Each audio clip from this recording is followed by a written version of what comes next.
What's up, you guys? Today we're gonna go through the top tips that banks don't want you to know.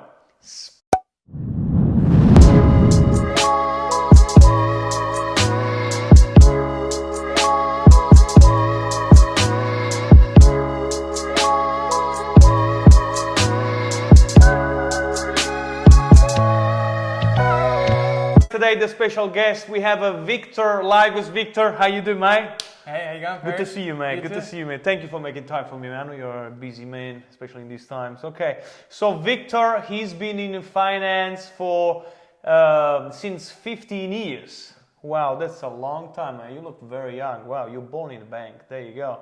And you've been a mortgage broker since 7 years. Is that correct? Yep, that's right. Wow, and you do commercial and residential. Yep. That must be pretty complicated. Oh, they're very different. But Yeah, I know. I mean, easy for you, but yeah, complicated for me. Okay, so Victor, thank you very much for your time, mate. happy to be here. So I do get a lot of people that ask me, I want to buy a house and I want to go to the bank, or should I go to the mortgage broker? And through my experience, mortgage broker, they are able to get you more money. So what's the difference between a mortgage broker and a bank? Okay. The main difference is a bank can only offer you products that bank offers. Yes. So they're limited to that bank policy and Yes. how much that bank can lend you. They don't have access to other lenders to compare. Right. Whereas a mortgage broker can look at different options Yeah. based on your circumstances Yeah. and work out who's going to lend you the most money, who you're eligible for, Yeah. and what's the best interest rate that you can get and lowest fees. It's like if you go to the Toyota dealer and you're just gonna buy a Toyota cars. If you go to a dealer that's got everything, you can just have much more options. Exactly right. Okay. Would you say this is more tailored for the person needs? Yeah, so when you know multiple banks' policies Yeah. and someone is in a situation that it's not so black and white, Yes. then you need to know different policies from different lenders, different banks, Yes. to know where that customer fits. So Yes. first and foremost, where are they going to get the funds from? Yes. Because you don't want to apply for finance with the chance that you're going to get declined. Got it. A broker can do an assessment and say, are you eligible? Yes. Okay. Now we put forward the application. Yeah. But if you go directly to the bank, Yeah. they will do an application and then tell you after whether you're eligible. So then you would already have a decline, and that might affect your credit score. And then you then have to go to a next bank and apply. Does that make sense? Yes, it does. Wow. Okay. So, that's interesting. Okay. So, and you guys don't charge. I mean, you don't get paid by the clients most of the time. Is that correct? So some brokers do charge a mandate fee, Yeah. and it depends on the level of work, Yeah. depends on the level of experience, and also the business that broker might have. Yes. So with myself and the business I work with, Oz Finance, we don't charge customers a fee. Yes. Our revenue, our income comes purely from the commission that lenders pay us to introduce them business, because they're not paying for marketing and they're not paying for all the loan packaging, all the documentation to be presented to them. Right. They don't have to pay someone for that. Yes. So they pay us a commission to introduce the business. Doesn't cost the customer anything. Nothing. But the good thing is the customers a lot of the time will end up getting a better interest rate through Yeah. us than that they will get directly. Yeah. And then of course we get the commission. So it doesn't impact their rate, Yeah. and so it's a win-win scenario. Yeah. Right. Okay. Thanks for that. So let's say I am the first home buyer, okay, and I'm a young guy, 30 years old. Thank you. I've got a girlfriend. I've got a bit of credit cards. I've got a bit of car loan. So first thing I do want to know is how much I can borrow and how much I can get for a deposit. Yeah. So how do you work it around, like in my case? Yeah. So first and foremost, you need to understand what your borrowing capacity is right now, Yes. and then what it can be, depending if that's your limitation. So I want to understand what your income levels are, Yeah. for both of you, and what your expenses are. Yeah. So, your day-to-day costs, your bills, Yeah.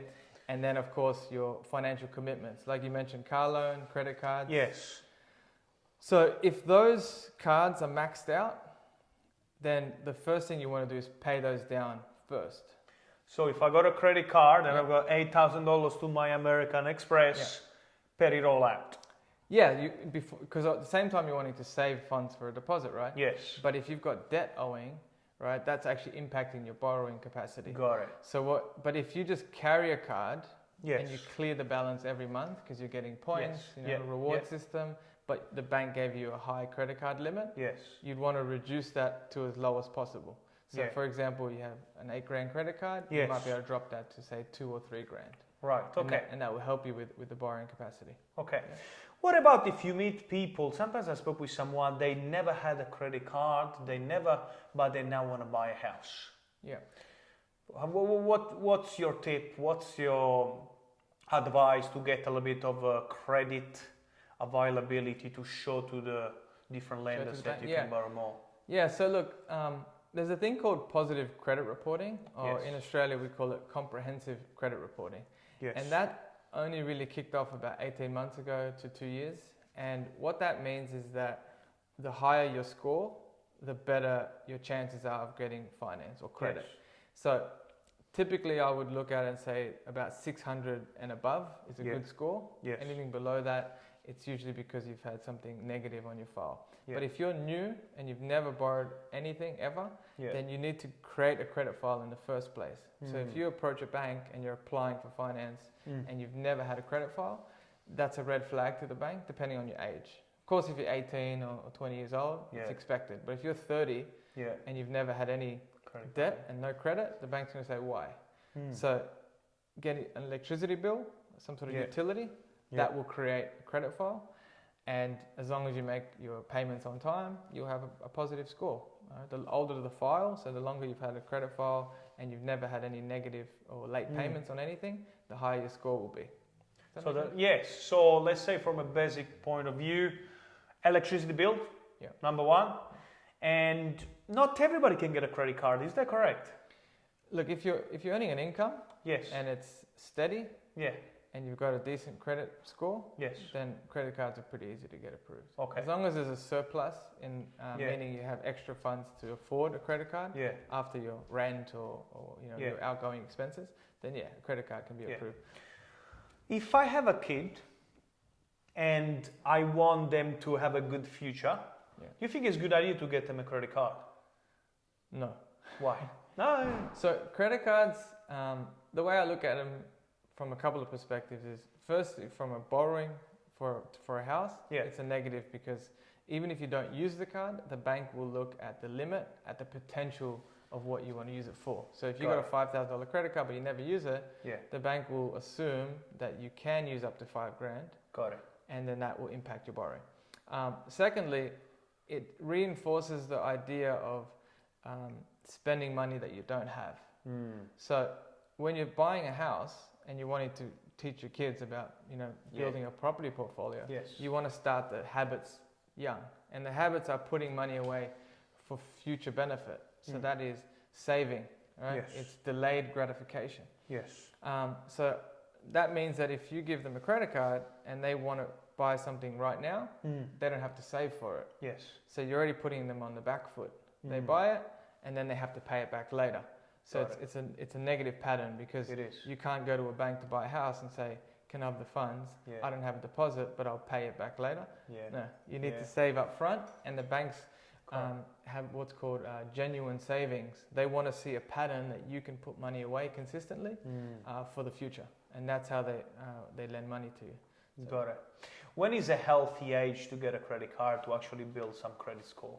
Well, technically you can get a credit card from 18 onwards. So if you're working at that point and you just want a card to get a credit score, then you get one at a low limit and then you just clear the balance every month. So say it was a $2,000 limit and you use that for your day-to-day expenses and bills. When you get paid, clear the balance, right? And that will help you score, but I wouldn't advise to get higher than that. From the backstage as a mortgage broker, how do you guys roughly calculate how much I can borrow and how much I need for a deposit? Just to give some numbers. I know I don't want to get complicated because I know there is a lot of work probably behind. Just to give a basic foundation, how do you calculate? Okay, so it isn't a simple calculation, but there is a simple way to calculate it to give you an estimate. Yeah. So the first thing you want to look at is your after-tax income. So how much you're actually left with after you pay tax, right? Yeah. And then you want to look at your actual monthly expenses. So at the end of the month, how much have you actually spent? So if you look, say, over a 3-month period, Yes. and average that out, you'll figure out, okay, deduct rent and your bills, your groceries, and you're going out, how much does it actually end up being? Yeah. And then that will leave a surplus. Does that make sense? Yes. The difference between what you earn and what you spend. What you spend, yeah. That's the money that you have available for borrowing, right? So now the next step is understanding how much are the repayments that you can afford based on that leftover funds. And that would be, keep in mind that if you're renting, you can remove rent because that's not going to continue when you buy a house to live in, right? Yes. So you can add that to your income. Oh, that's a good point. Yeah. There you go. I didn't know that. So the banks use what's called an assessment rate or a floor rate, and that is around 5.5%, thereabouts. That's the minimum interest rate.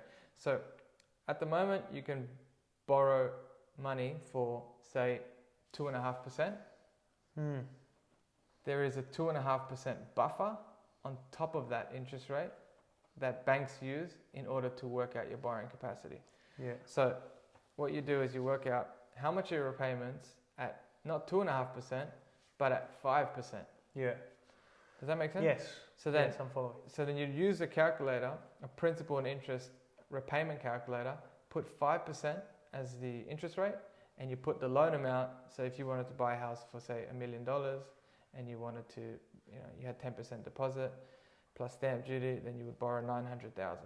So then you want to see 900,000 at 5% over 30 years. So if your income, your surplus can cover the repayments on that, then it's probably likely that you can borrow the funds. So purposely you got to do 5% just to give a little bit of a buffer. Yeah. Buffer. The banks do that because interest rates are in historic low right now, but they are going to increase at some point or another. Yeah. So they want to make sure that you can afford the repayments when the rates go up. Okay. Now I've received a question from Will. Thank you, Will. Shares. Let's say I own a portfolio of stocks and shares. Yeah. And I like to get in and get out on stocks. Does this affect my borrowing capacity? Like I day trade.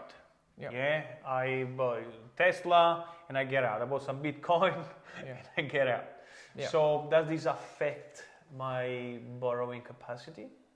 It's a good question, and it's a tricky one because it depends on how good an investor you are. Yes. Right? Because if you're losing money, then it's treated as an expense. Yeah.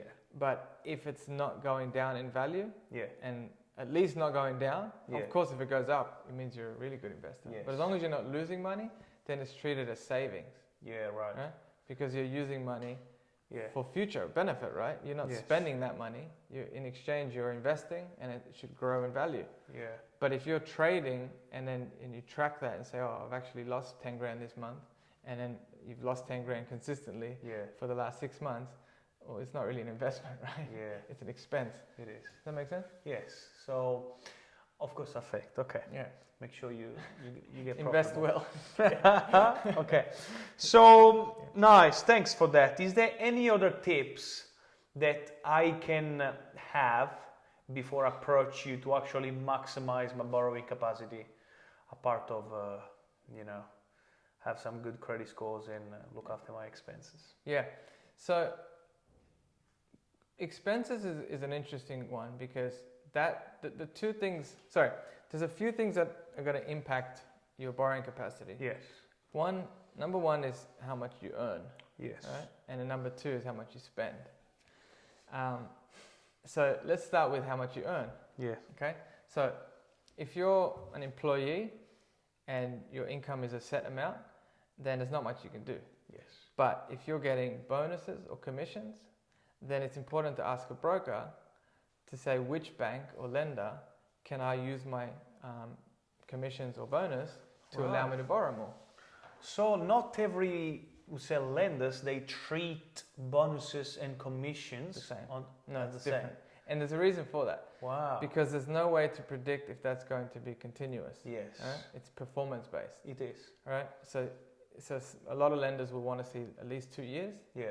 and they'll go off the lower of the last 2 years as a As an conservative. average. Yeah. And then on top of that, they'll shave it, meaning they won't use 100% of what you earn. Yeah. They'll use 80%. Oh wow. But then we have some lenders that will use 100% of it, and they only need 1 year's worth. Ah, there you go. So that's what I mean. Things like that will allow you to borrow more. Wow. So that's one tip on the income.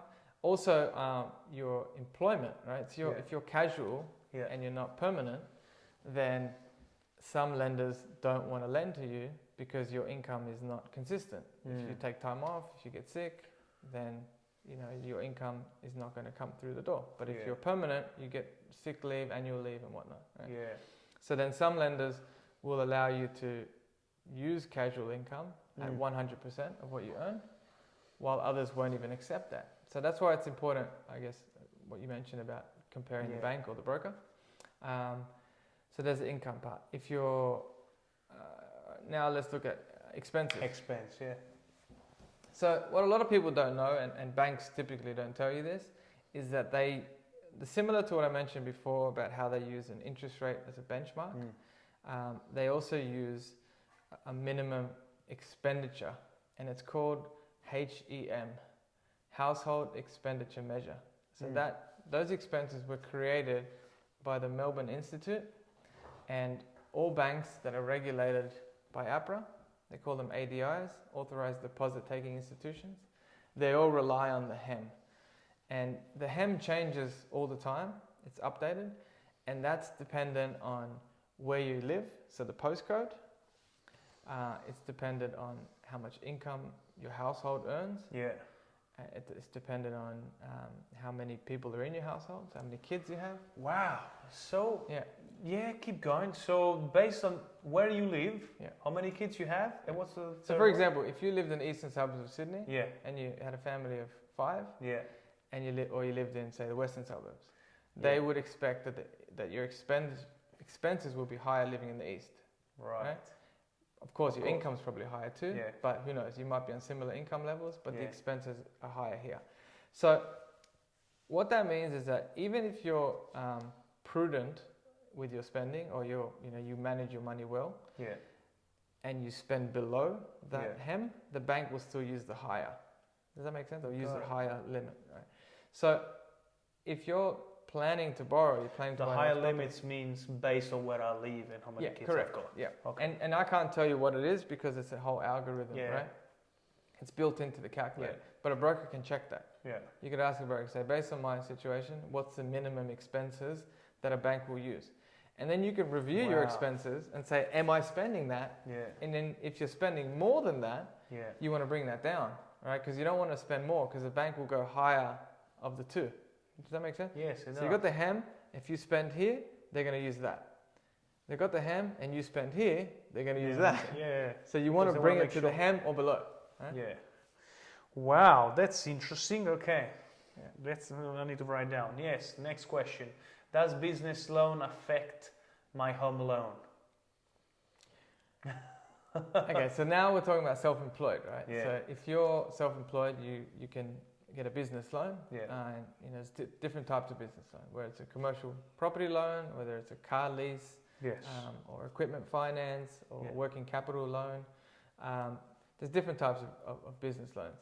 And it depends on the business structure that you have. So whether you're a sole trader or a proprietary limited, or a trust that has so it gets a little bit more complex with trust.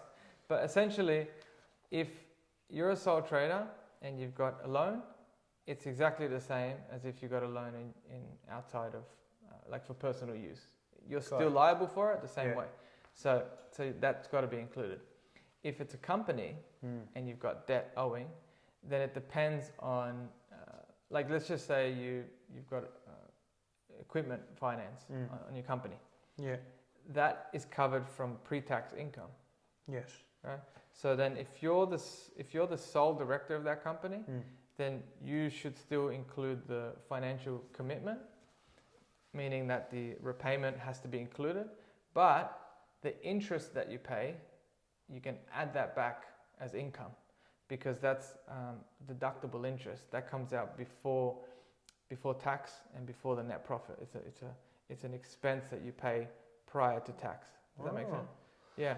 I think we need to do a video specific on yeah, this. a little bit complicated, Wow. but essentially you're not losing out too much when you have company finance. It doesn't affect you. Nice. Mate, just the few things you mentioned, I was like, wow, okay, we got already a few tips. Is there anything else regards increasing different tips that most of the people do not know that we need to mention? After I want to ask you regards something about interest only and principal of interest. Okay, another tip that people probably don't know is that having HECS can impact your borrowing capacity. So a lot of people who have studied university in Australia typically don't pay for it up front. They pay it with a government student loan, which is called HECS or HELP, right? And that requirement to pay it back is dependent on how much you earn. The higher you earn, the higher the percentage of your income is deducted to cover the repayments on that. So some people don't want to pay it because they're like, well, I don't need to pay it. I'll just pay it when I have to. But if you're a high income earner, that can be quite a large amount that's deducted from your pay. That's stopping you from borrowing. So if you're able to use your cash or a gift from parents, or if you already own property, then you can use equity from your property to clear the HECS. There you go. And that will allow you to borrow more. To increase your borrowing capacity. There you go. We got a few things there. Okay, thank you so much, Victor. Full stop.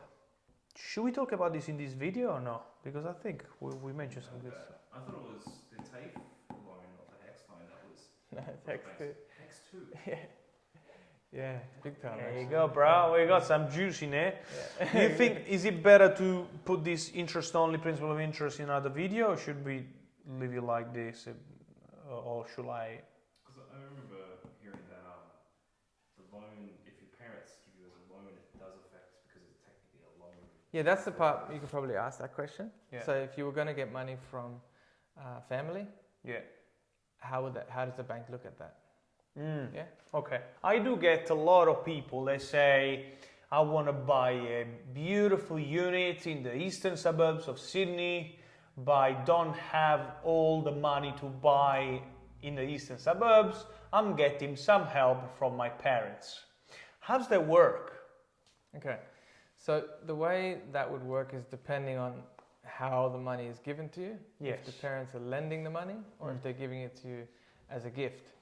So typically a bank will want confirmation that it's a non-refundable gift.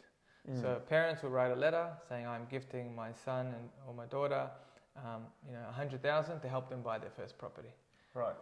And depending on the LVR, the loan to value ratio, that could be enough where you don't have to show that you've got your own savings history. So what I mean by that is, say you're borrowing 80% of the property. So if you're buying for $1 million and you're borrowing 800,000 and your parents are giving you 200,000, you don't need to show any evidence of your own savings.